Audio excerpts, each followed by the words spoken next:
بسم اللہ الرحمن الرحیم۔ صرف 5 منٹ کا مدرسہ قرآن و حدیث کی روشنی میں 44واں دن 14 صفر المظفر۔ نمبر 1، اسلامی تاریخ۔ حضرت ہارون علیہ السلام۔ حضرت ہارون علیہ السلام حضرت موسیٰ علیہ السلام کے حقیقی بھائی تھے اور ان سے 3 سال بڑے تھے۔ جس وقت اللہ تعالیٰ نے حضرت موسیٰ علیہ السلام کو نبوت عطا کی اور حکم دیا کہ فرعون کے پاس جاؤ اور اسے دین حق کی دعوت دو، اس نے بڑا ظلم کر رکھا ہے، تو اسی وقت حضرت موسیٰ علیہ السلام نے حضرت ہارون علیہ السلام کی فصاحت و بلاغت اور قوت بیانی کو دیکھ کر ان کی نبوت کے لیے اللہ تعالیٰ سے دعا فرمائی۔ اللہ تعالیٰ نے حضرت موسیٰ علیہ السلام کی دعا قبول فرمائی اور ہارون علیہ السلام کو بھی نبوت عطا فرمائی۔ دونوں نے فرعون کو دین کی دعوت دی اور بنی اسرائیل کو فرعون کے ظلم و ستم سے نجات دلائی۔ جب حضرت موسیٰ علیہ السلام اپنے بھائی حضرت ہارون علیہ السلام کو اپنا خلیفہ بنا کر کوہ طور پر اللہ تعالیٰ سے بات چیت کے لیے تشریف لے گئے تھے، تو بنی اسرائیل نے سامری جادوگر کے بہکاوے میں آ کر بچڑے کی پوجا پاٹ شروع کر دی۔ حضرت موسیٰ علیہ السلام جب واپس آئے تو ہارون علیہ السلام پر سخت ناراض ہوئے۔ حضرت ہارون علیہ السلام نے اپنا عذر بیان کرتے ہوئے کہا، میں نے قوم کو بہت سمجھایا مگر سمجھنے کے بجائے قوم مجھے قتل کرنے پر آمادہ ہو گئی۔ حضرت ہارون علیہ السلام شروع سے ہی حضرت موسیٰ علیہ السلام کے ساتھ مل کر بنی اسرائیل کو سیدھے راستے پر لانے کی کوشش کرتے رہے۔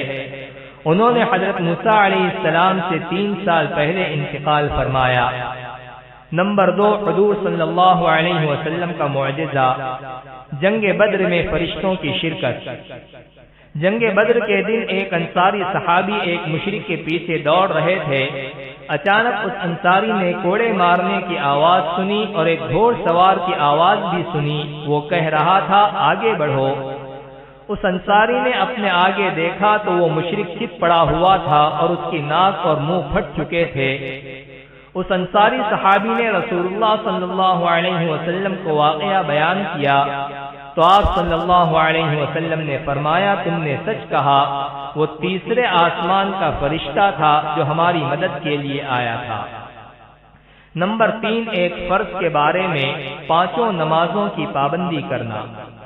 رسول اللہ صلی اللہ علیہ وسلم نے فرمایا، جو شخص 5 فرض نمازوں کو پابندی سے پڑھتا ہے وہ اللہ تعالیٰ کی عبادت سے غافل رہنے والوں میں شمار نہیں ہوتا۔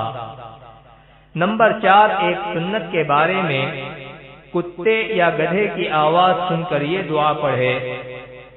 رسول اللہ صلی اللہ علیہ وسلم نے فرمایا، جب تم رات میں کتوں کی آواز اور گدھے کی چیخ سنو تو اعوذ باللہ من الشیطان الرجیم پڑھ لو، اس لیے کہ یہ ان شیطانوں کو دیکھتے ہیں جنہیں تم نہیں دیکھ سکتے۔ نمبر 5، ایک اہم عمل کی فضیلت۔ ایک غلام آزاد کرنے کے برابر ثواب۔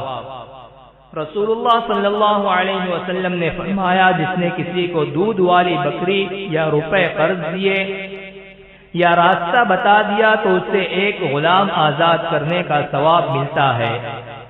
نمبر 6، ایک گناہ کے بارے میں سود خور سے جنگ کا اعلان۔ قرآن میں اللہ تعالیٰ فرماتا ہے، اگر تم سود لینے سے باز نہیں آئے تو اللہ اور اس کے رسول کی طرف سے جنگ کا اعلان سن لو، لہذا ہر مسلمان کو سود سے بچنا چاہیے۔ نمبر 7، دنیا کے بارے میں نیک اعمال کے بدلے دنیا کی رونق چاہنا۔ قرآن میں اللہ تعالیٰ فرماتا ہے، جو شخص اپنے نیک اعمال کے بدلے دنیاوی زندگی اور اس کی رونق چاہے گا تو ہم ان لوگوں کو ان کے اعمال کا بدلہ دنیا ہی میں دے دیں گے اور ان کے لیے دنیا میں کوئی کمی نہیں ہوگی۔ یہی لوگ ہیں جن کے لیے آخرت میں صرف اور صرف جہنم ہے، اور انہوں نے جو کچھ دنیا میں کیا تھا وہ سب آخرت میں بیکار ثابت ہوگا۔ نمبر 8، آخرت کے بارے میں اہل جہنم کے جسم کی حالت۔ رسول اللہ صلی اللہ علیہ وسلم نے فرمایا، جہنم میں دوزخیوں کو اتنا موٹا کر دیا جائے گا کہ ان میں سے ہر ایک کافر کی ایک کان کی لو اور اس کے کندھے کے درمیان 7 سال چلنے کا فاصلہ ہوگا۔ اس کے چمڑے کی موٹائی 70 ہاتھ کے برابر ہوگی اور اس کی ایک داڑھ احد پہاڑ کے برابر ہوگی۔ نمبر 9 طب نبوی سے علاج، سر اور پیر کے درد کا علاج۔ رسول اللہ صلی اللہ علیہ وسلم سے جب کوئی سر میں درد کی شکایت کرتا تو آپ صلی اللہ علیہ وسلم فرماتے کہ تم پچنے لگاؤ، اور جب کوئی پاؤں کے درد کی شکایت کرتا تو فرماتے کہ تم مہندی لگاؤ۔ نمبر 10 نبی صلی اللہ علیہ وسلم کی نصیحت۔ رسول اللہ صلی اللہ علیہ وسلم نے فرمایا، تم قیامت کے دن اپنے اور اپنے باپ دادا کے نام سے پکارے جاؤ گے، اس لیے نام اچھے رکھا کرو۔